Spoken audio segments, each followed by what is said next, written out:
I hadn't thought about Camp Forest Lake in years, not until I moved back to my hometown recently and remembered what I had tried so desperately to leave behind.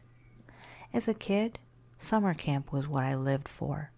Thoughts of floating in the fathomless, shaded lake, hiking through dense forests of ancient trees, and watching a writhing bonfire throw shadows across rock cliffs, and young faces got me through endless, mind-numbing school days and strict parenting throughout the year. It was the only place I felt I got to truly be myself, and the place where I made my closest friends. When I hit 16, I could finally become a counselor. It had been a goal since, I started going to camp at age 10. The lifeguards and camp leaders were the height of cool to my childhood brain, and all I wanted was to be as confident and popular as them. My best friend, Josh Whitley, had been a counselor for a year before me, and I couldn't have been more jealous. Josh was a classic extrovert, the always smiling face that made the kids feel right at home. He was also a trickster and quick to whisper a dirty joke to the older teens when the adults weren't in earshot. As a counselor, he had less time to spend with me and got much closer to his coworkers. I spent that last summer bitterly jealous. I arrived at camp that last year with more excitement than ever and was immediately crushed in a bear hug that lifted me off the ground and knocked all the air from my body. Josh had apparently had a growth spurt during the year and had gained enough muscle mass to make me think he'd bruised a couple of my ribs. "Watch it, gorilla," I coughed when he let me down. He slapped me on the back as I tried to reinflate my lungs. "Missed you too." He moved to hug me again, and I dodged this time. "This is going to be our best summer yet," he promised. Josh took great pride in giving me a tour as a seasoned counselor. I humored him by asking questions anyway. The only areas I hadn't seen before were the ones off limits to the campers. He showed me the office inside the main building where records were kept, the gate at the edge of the property that only the owner had the key to, and most interesting at the time, the wooden shed just beyond the clearing with all the cabins. It turned out that in addition to holding all the toys and equipment, it was also where the counselors went to hang out and to hide from supervisors and campers. He nodded to Kyle as we entered. Kyle, Jesse, and some others that I don't remember the names of were the other counselors that year. They had already moved the equipment to make space for a set of stools and a small table, mostly hidden behind a stack of inflatable rafts. "You remember Kyle, right?" Josh asked me. Kyle raised his fist to bump, and I accidentally grabbed it in a handshake. My face got hot, and Kyle and Josh laughed at me. "Come on, I'll take you to your cabin now. You're with the 10 and 11-year-olds. Josh dragged me back out of the shed before I had time to look at the equipment further or even greet the others. Each cabin had to have one counselor stay at night to make sure the kids didn't cause trouble. Of course, they always made trouble anyway, and I was far from innocent. I had snuck out most nights if the weather was clear that I could watch the stars. A couple years back, though, Josh had started sneaking out with me. While he was the life of the party during the day, at night, I felt we really bonded. Josh would always bring a joint or two, and we'd make our way to the lakefront to smoke. I'm sure the adults could smell the weed on us the next day, but no one really cared. I'd watch the tree line of the opposite shore and listen to Josh's musings on life through the haze of smoke and fog. I think weed makes me paranoid, though, because once Josh and his joints showed up, I could never shake the nervous feeling of being on display, the amplified feeling of every eye that crickets, frogs, and owls could turn on us. At the time, I chalked it up to nerves. I was just a shy, awkward kid who wanted Josh to like me more than I could admit even to myself. And the smoking, it added another edge. I was too scared of my parents and too generally clueless to rebel like this during the rest of the year. so my tolerance was low. That's why the night he brought a new strain his dealer swore by, the night he almost drowned in the lake, we couldn't tell anyone about his near-death experience.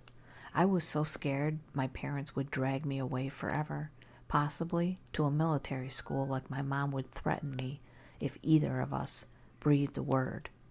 My thoughts were muddy and slow, tuning in and out of Josh's voice like it was a radio channel when I saw shadows on the opposite shore from the dock we sat on.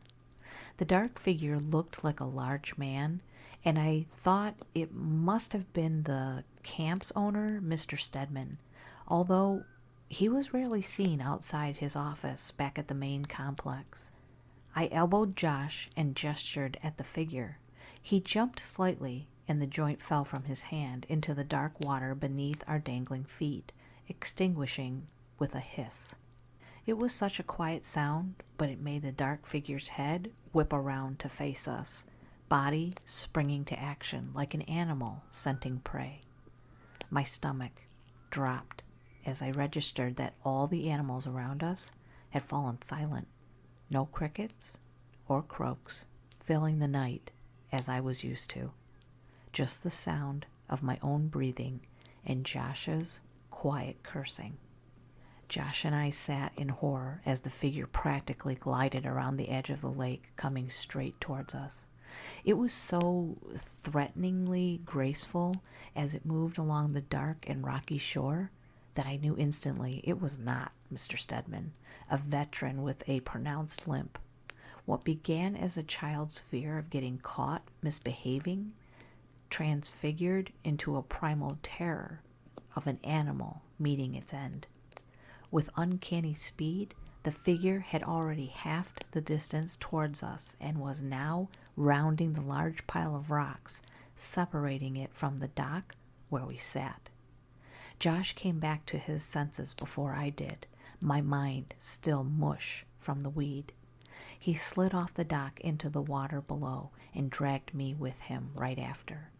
I gasped as I hit the cold water, but it jolted me back into action quickly enough to close my mouth as my head dipped below the surface of the dark water that I avoided filling my lungs with lake. Josh clung to me as our heads surfaced again. He was shaking as much as I was, both from fear and cold. But he pulled me close, and we huddled under the dock, trying to tread water and cling to each other at the same time. I looked back to the rocks where the figure had last been and saw nothing. The night was still so quiet. After what felt like ages, without any signs of our hunter, I started to swim towards the shore. Sure, we were no longer being stalked, but as soon as I splashed audibly, we heard footfalls on rock, then onto the creaking wood of the dock. Josh hauled me back into deep shadow, and we shuddered together in renewed fear.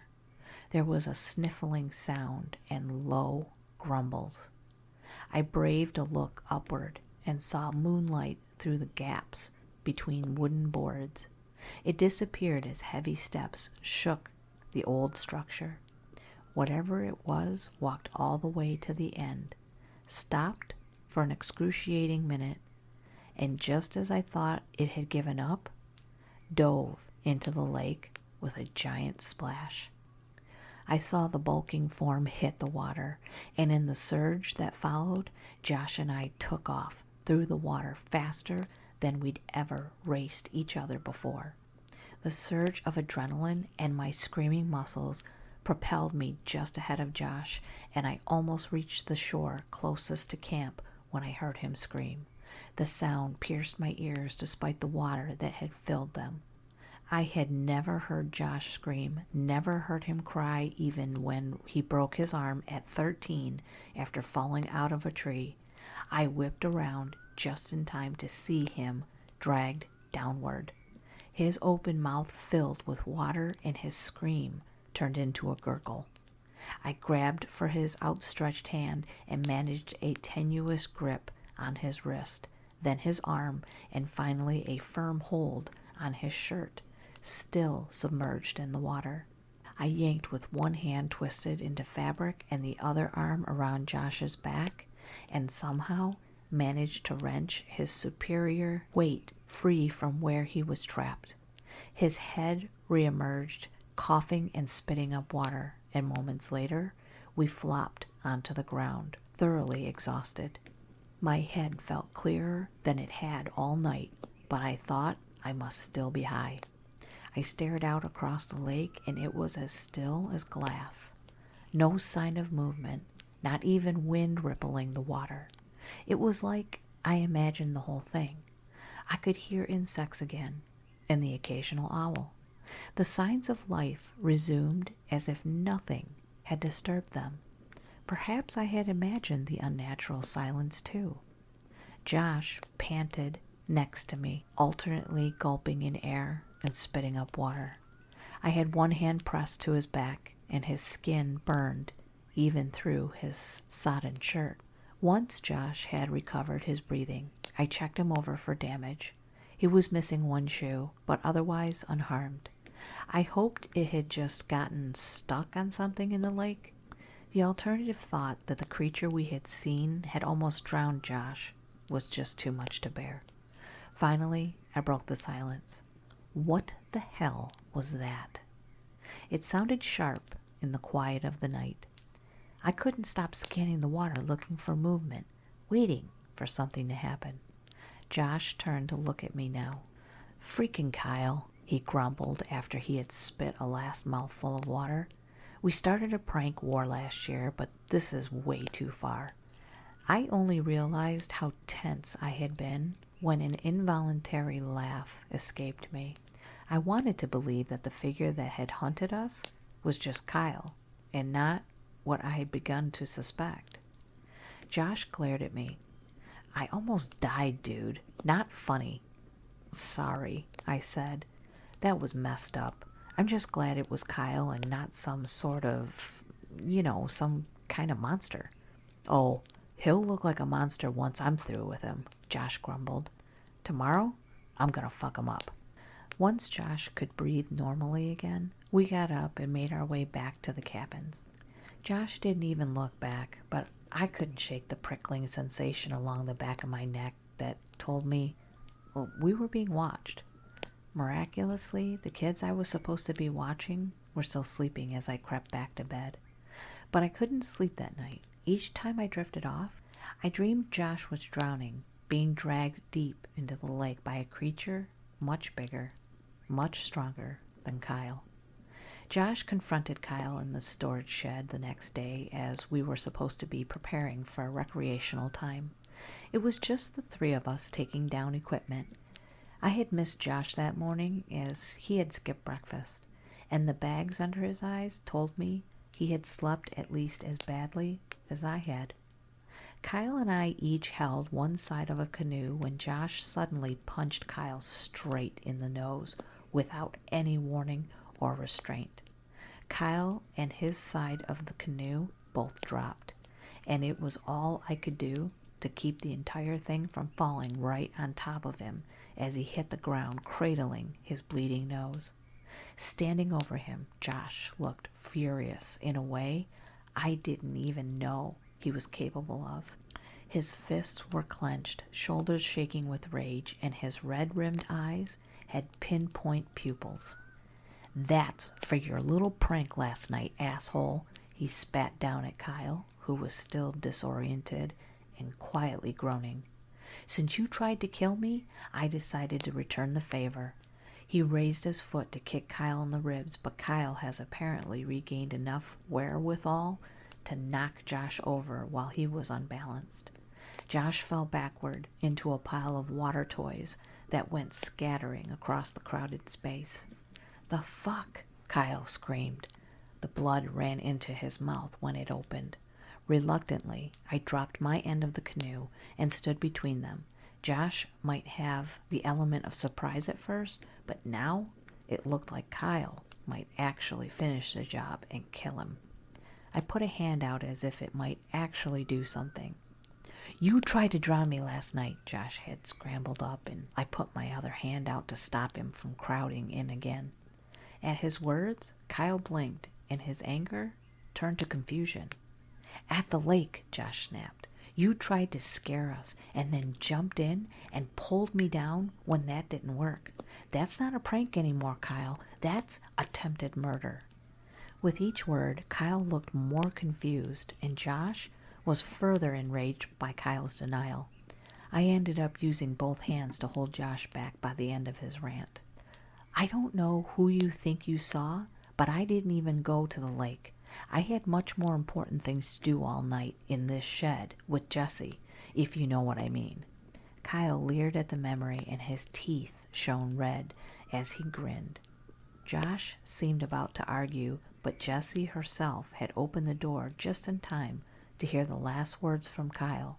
She flung the oar she had been carrying at him and screamed, "That was a secret," before storming out.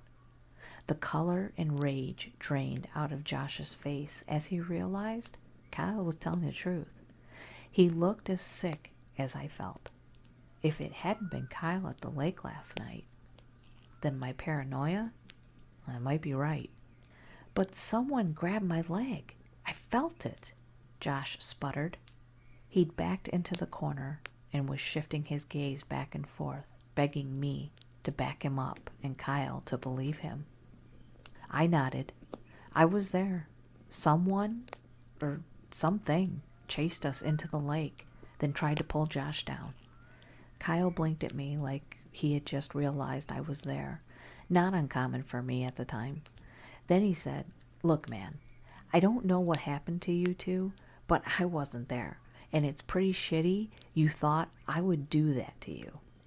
He stretched out his hand to Josh and asked, "We even?" Josh reached for the hand automatically and started to answer, "Yeah," when Kyle turned the handshake into a crushing grip and used it to pull Josh straight into a brutal gut punch. I heard the air go out of him, and my own ribs twinged in sympathy. "Now we're even," Kyle said. "And if you and your idiot friend ever try to jump me again, you'll wish you had drowned. Both of you." He left after giving me a chilling glare. I reached down to help Josh, who was wheezing for breath before me for the second time in as many days. Josh was different after that. His once bright and playful personality dimmed more each time I saw him, and he looked tired and drawn. He picked at his meals and probably slept even less. I can't say I was much better.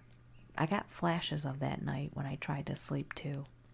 Despite Josh's protests, I went to Mr. Stedman's office and reported the sighting at the lake of some large animal that attacked us.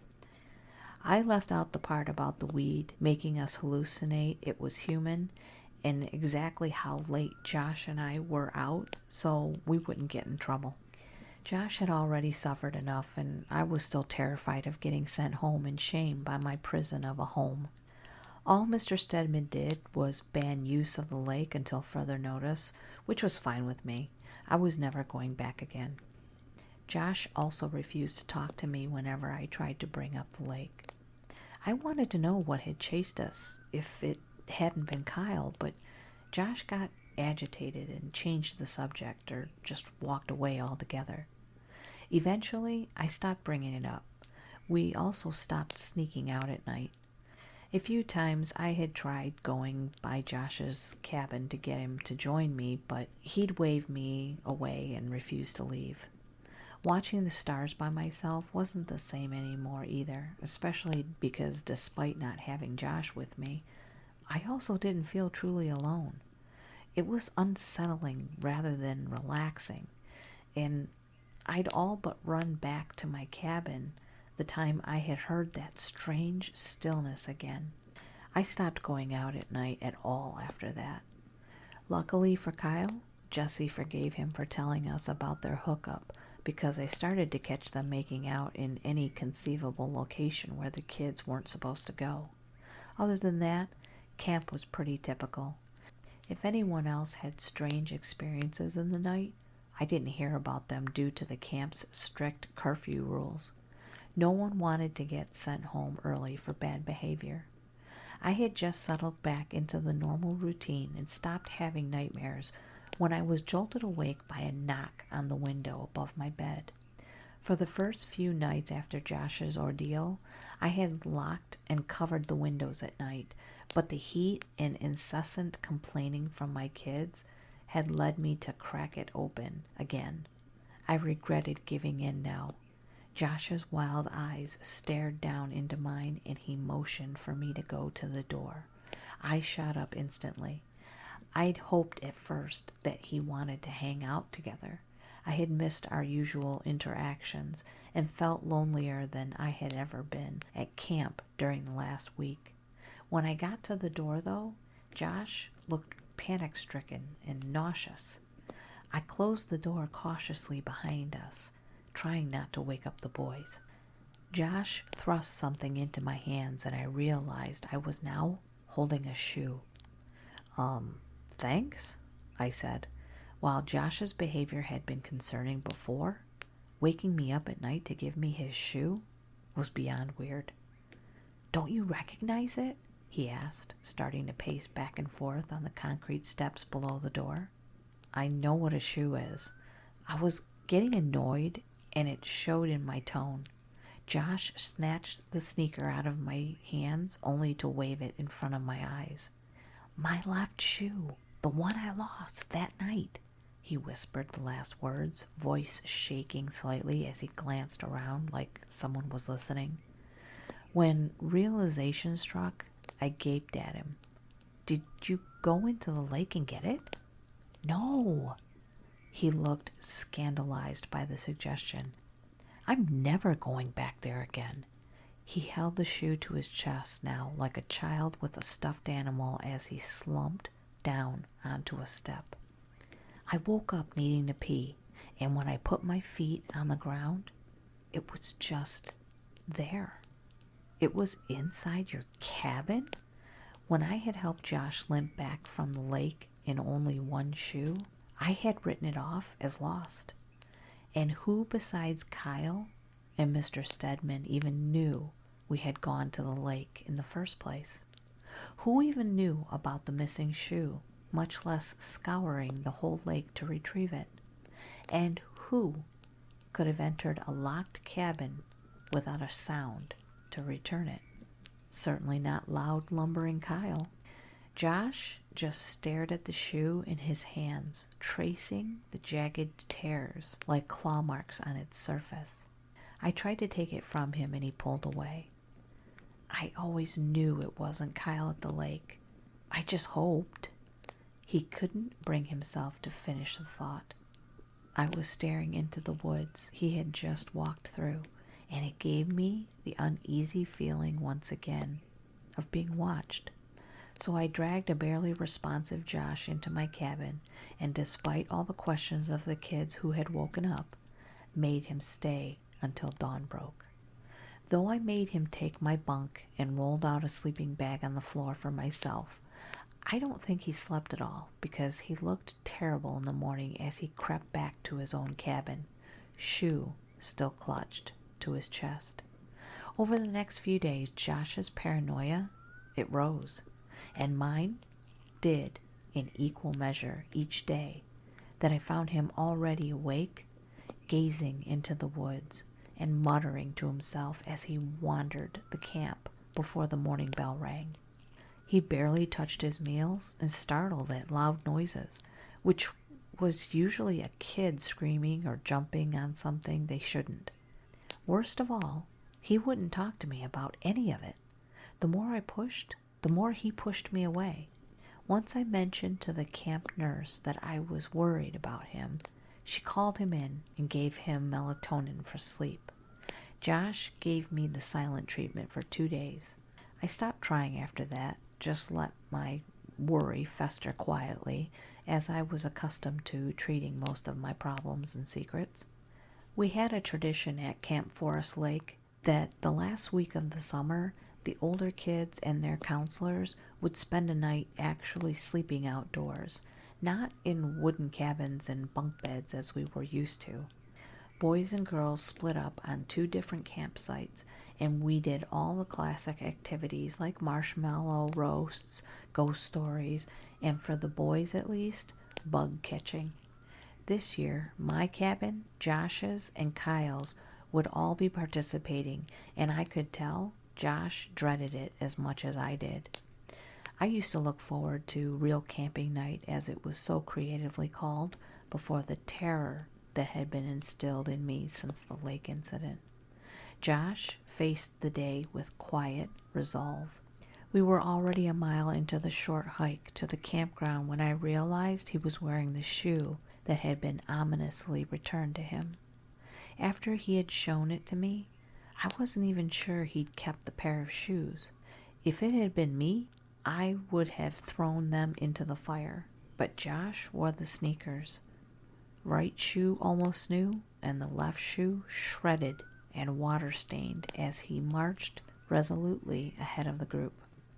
It was nearing dusk as we reached the clearing, so Kyle quickly started ordering the kids around into preparing tents and a fire. I ended up helping frustrated preteens try to stretch their tents without ripping them, as Kyle cheated tradition by starting the fire with his lighter, even though he was supposed to let the older campers light it with flint and a steel striker. Darkness had settled upon our camp by the time we had finished setup. I was pretty worn out from breaking up fights between preteens trying to stab each other with leftover tent pegs as I flopped down onto a log someone had dragged near the large fire crackling over the aluminum-wrapped concoctions we were cooking for dinner. Through the leaping flames, I could see Josh sitting across from me. I jolted as we made eye contact, and I realized he had been staring for some time. His face looked so hollow and drawn after weeks of fear, and the harsh light flickering over his features seemed to contort them into ghastly expressions, though he didn't move at all. He only broke the stare when Kyle, noticing his distraction, gave Josh a boisterous shove that almost knocked Josh face first into the fire. Though it forced him to drop the hot dog he had been charring the skin off of, Kyle's push had at least knocked the faraway glazed look out of Josh for a while and replaced it with a version of his old grin that didn't quite reach the eyes. He joked with the kids like I hadn't seen in weeks, and I fostered a glimmer of hope that he was returning to his usual self and leaving the bad memories behind. It was the last weekend of camp, after all, and we would soon have a full year to laugh at how scared one bad trip at a lake made us. Ghost stories were Josh's specialty, and he really came to life when animating tales to spook the younger kids. That year was no exception, and I was relieved to see how much he enjoyed himself. I poked the fire to reposition a log that stuck out when Kyle stood up. "I'm going to get more firewood," he told me, but made it loud enough for the group to hear. Kyle ambled noisily into the bush. It was an old trick the counselors liked to play on campers, disappearing into the trees during scary stories and adding sound effects to whatever the storyteller said. Already, one of the younger boys, Dylan was his name, was squeezing my hand to the point that it was going numb. As I was saying, Josh continued, throwing an exaggerated glare over his shoulder in the direction Kyle had gone. No one knows exactly what the creature looks like because no one who's seen it has lived. I watched leaves rustle and fall still in Kyle's wake. But the victims had vicious wounds in the body parts that were found. Josh looked animated and focused as he swiped a hand at one boy's face, fingers poised like claws. The boy shrieked and leapt back. Josh stood and stepped on top of his log so he towered over the sitting crowd. The fire sent his shadow soaring back behind him, flickering like a whip. "They needed dental records to identify the bodies," Josh added, pulling back his lips on either side to show off as many teeth as possible in a grimace that split his face. The kids were riveted to their spots. The night was so quiet other than Josh's booming voice echoing across the clearing and off the ancient trees. I realized I couldn't hear insects, birds, or even wind, which had previously been whipping the fire into a frenzy. It was like the world held its breath, hanging on Josh's words.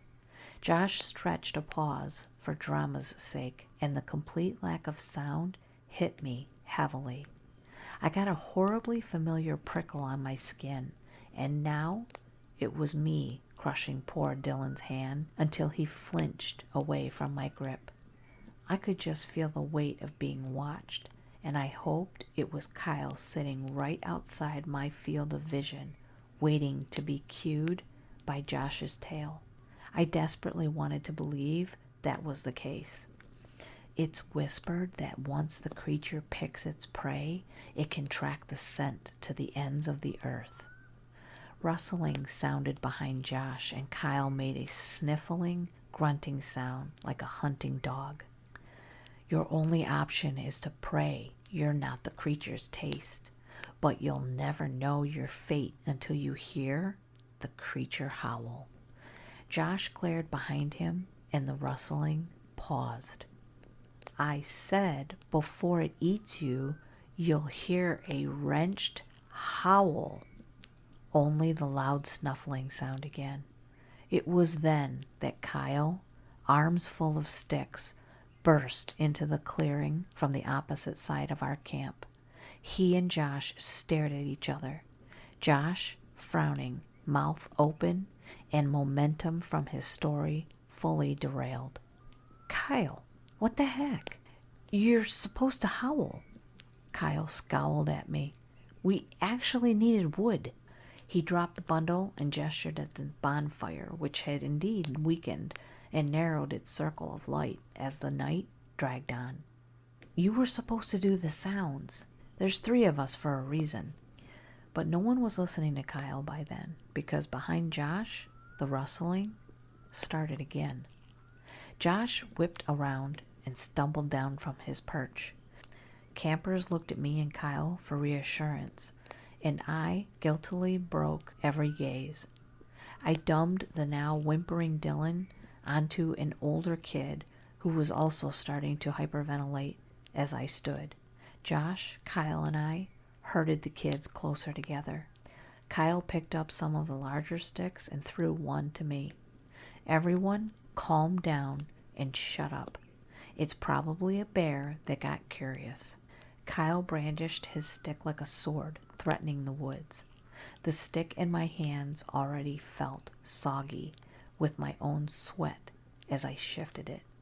I glanced at Josh, whose face had turned ashen. As I watched, he seemed to resolve himself and put on a placating smile. I promise it's going to be okay, campers. And that's when a massive shape lunged from the darkness at Josh's vulnerable back when he turned to address the group. A strange, winded sound left Josh, along with a jet of blood that splashed across the stunned faces of the kids directly in front of him. Through Josh's chest, a fistful of dripping flesh protruded, cradled in a gigantic, though grotesquely humanoid hand. It had parted him like water. An impossibly strong limb upon which Josh was skewered hoisted him off the ground as easily as Josh himself had held a hot dog earlier that evening. In the ensuing chaos of screaming, puking, and sprinting teenage boys, Josh and I locked eyes as I watched the life and light abandon him.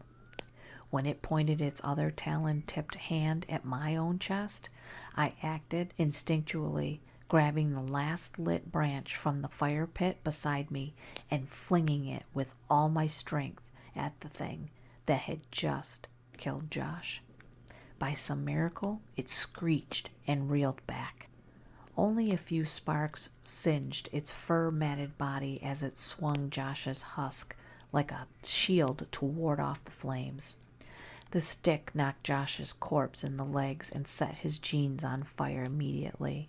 The monster matched my scream which I hadn't even registered was ripping itself free from my throat as it retreated into the forest with impossible speed. I could only bear witness as it tried to shake Josh's impaled, burning body off of its arm, and only succeeded in crushing his bones against tree trunks in an attempt to beat the fire out of its fresh kill. "Everyone's out," Kyle barked at me, the last straggler in camp. I realized he had herded all the boys onto the trail back to the cabins, and we were the last two remaining. The sight of our ruined fire, abandoning tents and backpacks strewn everywhere, and the trail of smoke lingering in the trees where I had seen Josh's remains be dragged, seared itself into my mind through my smoke and tear-stained eyes. That image has haunted me mercilessly since. I don't remember much of the aftermath. I told the lie so often, I'm sure I muttered it in my sleep to the investigators, therapists, and Josh's poor, grieving parents.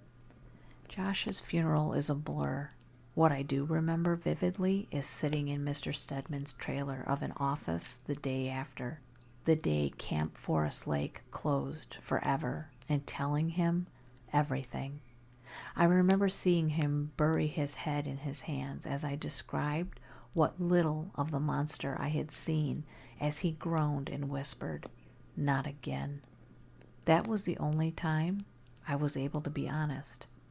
Officially, it was a tragic bear accident. Officially, it was our abandoned campfire that burned the forest down, despite the wildfire starting 3 days after the attack. To everyone in town, it was just a devastating, though understandable oversight of terrified boys who had fled after seeing death for the first time. Officially, the fire is why no body was found. Impossible to sort through all the ash to find some shards of bone that might be human. After the smoke from the mountain had dissipated, I tried my best to put it behind me, as I'm sure we all did. I'll never know how close to the truth Kyle got. We never talked again. Josh's funeral was hardly the place to discuss theories on his gruesome death. I'll probably never know the full story either, as I suspect Mr. Stedman knew far more than what I witnessed. I do think he was responsible for the fire that swept over the mountain, though. Hopefully it worked. Fire was the only thing that creature seemed to react to. I would have probably done the same. Boy Scout training be damned. My parents are now old, and I moved back to care for them. On a whim, I checked for Mr. Stedman's address only to find his obituary instead. Something pulled me back to the old camp, a longing for closure I could never achieve. Yesterday evening I drove up the mountain road that used to fill me with excitement instead of dread as a child. The forest has regrown lush and green, although I still made out the occasional blackened trunk of the old growth trees, taller than the new ones have been able to reach. I guess whoever inherited the property after Mr. Stedman sold to a developer, because there's a brand new lake house sitting in the space our little cabins used to occupy with a for sale sign. If there's any justice in the world, some carefree kids will soon be splashing in the clear waters of that lake and making wonderful memories. I like to think the fire from 3 decades ago burned a clean slate over the bones of Josh and his killer, and that the secret of Camp Forest Lake died with Mr. Stedman last year. But just in case the creature was as fast and as clever as it had seemed, if it managed to escape the forest before Mr. Stedman sent it ablaze, I'm leaving my account here.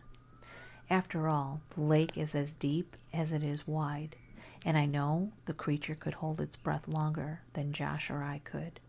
And in the event that Josh's final ghost story was more telling than he let on at the time, once the monster has your taste, or even your scent, there's nowhere you can go where it will not find you. I never forgot the way it pointed its claws at me and I don't think it could forget me either, if it's still alive. That's the end of our story tonight. I'm curious, has anything strange happened to you while you were camping? Let me know in the comments. Thank you for spending some time with me today. If you really enjoyed the story, please give it a like. And if you haven't subscribed, I hope you do so. Have a wonderful day or night, and I'll see you on the next one. Bye.